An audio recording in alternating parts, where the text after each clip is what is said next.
Hello all. आप में से काफी बच्चे ऑलरेडी एपीएससी और ईओ एग्जाम की तैयारी कर रहे हैं, लेकिन कुछ बच्चे ऐसे थे जिन्होंने फॉर्म तो फिल कर दिया था लेकिन तैयारी डिले से स्टार्ट करी। और अब जब वो तैयारी स्टार्ट कर रहे हैं तो उनके मन में डाउट है कि क्या नेक्स्ट 70 डेज में हम एपीएससी और ईओ एग्जाम का सिलेबस कंप्लीट कर पाएंगे। दोस्तों, इस वीडियो में आप लोगों को एक ऑनेस्ट ओपिनियन दूंगा और बताऊंगा कि भाई कौन से चैलेंजेस हैं और मेरा अल्टीमेट वर्डिक्ट इसके रिगार्डिंग क्या है। शुरुआत करते हैं इस वीडियो की। देखिए, अगर मैं एपीएससी एग्जाम की बात करूं जो कि एक बड़ा सबसेट है और इसी से आपका ईओ एग्जाम का सिलेबस में निकलता है, तो इस पर्टिकुलर एग्जामिनेशन के लिए आपको 14 कंपोनेंट्स प्रिपेयर करने पड़ते हैं। तो एक तरह से बहुत बड़ा एग्जामिनेशन है, क्योंकि 14 कंपोनेंट्स मतलब बहुत ज्यादा बड़ा सिलेबस और आपको बहुत वास्ट सिलेबस प्रिपेयर करना पड़ता है। और इन 14 कंपोनेंट्स में भी कुछ कंपोनेंट तो ऐसे हैं जिनका सिलेबस बहुत ज्यादा बड़ा है। अगर मैं बात करूं पॉलिटी की तो it is considered to be a very vast subject. इसके साथ साथ अगर मैं अकाउंटेंसी की बात करूं, हायर लेबर लॉ की बात करूं, अगर मॉडर्न हिस्ट्री की बात करूं, तो इनमें कोई लिमिट नहीं है प्रिपरेशन की। आप जिस लिमिट तक चाहो उस लिमिट तक प्रिपरेशन कर सकते हो। सिलेबस वाइड भी बहुत है और सिलेबस में डेप्थ भी बहुत है, तो यहां पर बहुत ज्यादा एफर्ट्स चाहिए होते हैं इन कंपोनेंट्स को कंप्लीट करने के लिए, जो कि बहुत कम टाइम में शायद पॉसिबल नहीं हो पाते। अगर मैं तीसरा कांस्टेंट बताऊं तो दोस्तों, यहां पर हर एक कंपोनेंट की कहीं ना कहीं अपनी एक प्रिपरेशन रिक्वायरमेंट है। अगर मैं बात करूं क्वांट की, तो देखिए क्वांट में आपकी रिक्वायरमेंट क्या है कि आपको बहुत सारी प्रैक्टिस करनी पड़ती है।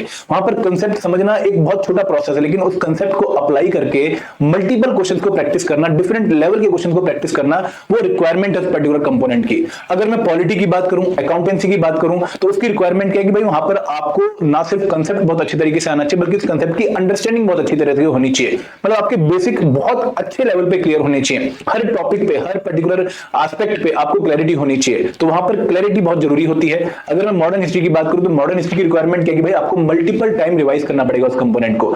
लेबर लॉज में भी यही इशू है, लेबर कोड्स में भी यही इशू है, सोशल सिक्योरिटी एक्ट्स में भी यही इशू है कि वहां पर आपको मल्टीपल रिवीजन बार बार करनी पड़ेगी।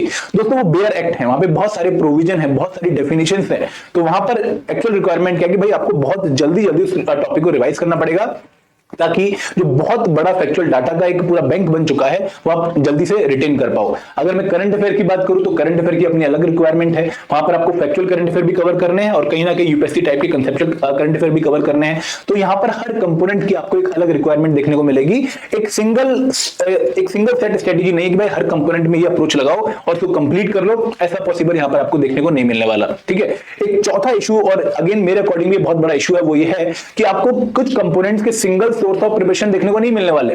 अगर मैं बात करूं सोशल सिक्योरिटी की, तो सोशल सिक्योरिटी की कोई एक सिंगल बुक नहीं कि मैं आपको बोलूं कि भाई ये बुक फॉलो कर लो और इससे आपकी पूरी रिक्वायरमेंट मीट हो जाएगी। सिमिलरली अगर मैं बात करूं करंट अफेयर की, करंट अफेयर के लिए अगेन कोई सिंगल सोर्स नहीं है। ठीक है, आप ये नहीं कह सकते कि भाई मैं ये मैगजीन फॉलो कर रहा हूं और ये मेरी एग्जाम की हर रिक्वायरमेंट को फुलफिल कर लेगी।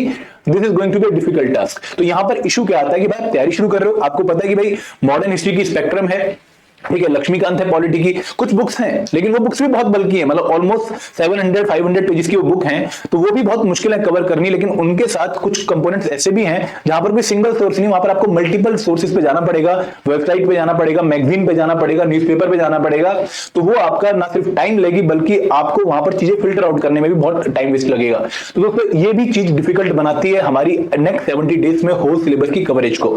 And last but not the least, this is again a very important point कि यहां पर अगर हम इस एग्जामिनेशन को क्लियर करने की सोच रहे हैं, क्योंकि दोस्तों 14 कंपोनेंट्स हैं और 14 कंपोनेंट्स में कंसेप्चुअल भी है, प्रैक्टिकल भी है, डिफरेंट टाइप के कंपोनेंट्स हैं, तो आपको बहुत सारा डाटा, बहुत सारे फैक्ट्स, बहुत सारी डेट्स, बहुत सारे आर्टिकल्स, अमेंडमेंट्स और बहुत सारे अलग प्रोविजंस आपको याद करने पड़ते हैं। तो अगर वो आपको याद नहीं है तो सिलेबस कवरेज तो बेकार है फिर। तो यहां पर प्रैक्टिस और mock test, again mock test और रिवीजन, ये बहुत इंपॉर्टेंट है अगर आप इस एग्जाम में बहुत अच्छा स्कोर करने की सोच रहे हो। दोस्तों, यहां पर उस बच्चे की सिलेक्शन नहीं होने वाली जो 100% सिलेबस कवर करके जा रहा है। यहां पर उस बच्चे की सिलेक्शन होने वाली है जो 100% अपने सिलेबस को अप्लाई करके सीख के जा रहा है वहां पर। फॉर एग्जांपल, अगर आपने 80% सिलेबस भी कवर किया है, लेकिन आप उस 80% सिलेबस पे बहुत कमांड रखते हो और उसके लिए आपने बहुत सारी प्रैक्टिस कर रखी है, आपने बहुत सारे एमसीक्यूज प्रैक्टिस कर लिए हैं और 80% के सिलेबस पे आप लगभग 95% स्कोर करने वाले हो, तो आपकी सिलेक्शन के चांसेस ज्यादा हैं रेदर देन 100% सिलेबस कवर करके जाएं और वहां पर पेपर में 70% भी अप्लाई ना कर पाए। तो ये सिचुएशन आप लोगों ने देखनी है कि ये कंडीशंस आपको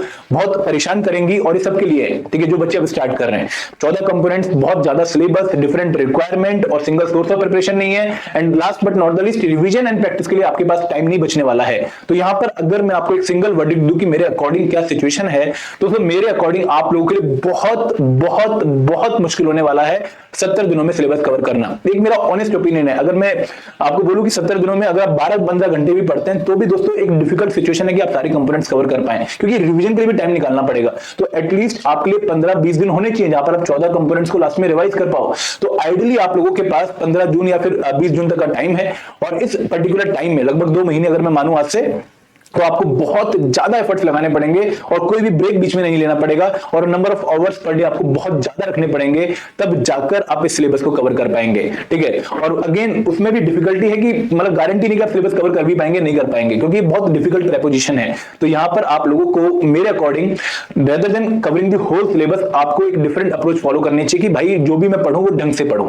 मतलब अगर आप 8 या 9 कंपोनेंट भी प्रिपेयर करके जा रहे हो जो कि हाई वेटेज वाले हैं, उनको आप बहुत ढंग से प्रिपेयर करो। फॉर एग्जांपल अगर आप पॉलिटी प्रिपेयर कर रहे हो, आप मॉडर्न हिस्ट्री प्रिपेयर कर रहे हो, आप क्यूआरई प्रिपेयर कर रहे हो, क्वांट एंड इंग्लिश रीजनिंग आप अवॉइड कर सकते हो, देन आप अकाउंटेंसी प्रिपेयर कर रहे हो, करंट अफेयर प्रिपेयर कर रहे हो, कंप्यूटर एप्लीकेशन, जनरल साइंस जो कि लो हैंगिंग फ्रूट है, अगर आप ऐसे 8-9 कंपोनेंट प्रिपेयर करके जाओ तो आपको शायद ज्यादा आउटपुट देखने को मिले rather than going for the complete syllabus. आप कुछ इंपॉर्टेंट आपके लेस इंपॉर्टेंट जो आपके एरियाज है उनको अवॉइड भी कर सकते हो, आप स्टेट को अवॉइड कर सकते हो। तो यहां पर थोड़ी सी अब आपको जरूरत स्मार्ट अप्रोच की है, स्मार्ट स्ट्रेटेजी की है, rather than going for the full approachful strategy. ठीक है, तो ये मेरा एक ऑनेस्ट ओपिनियन था आप लोगों के लिए, आई होप आप लोग इसे एग्री करेंगे।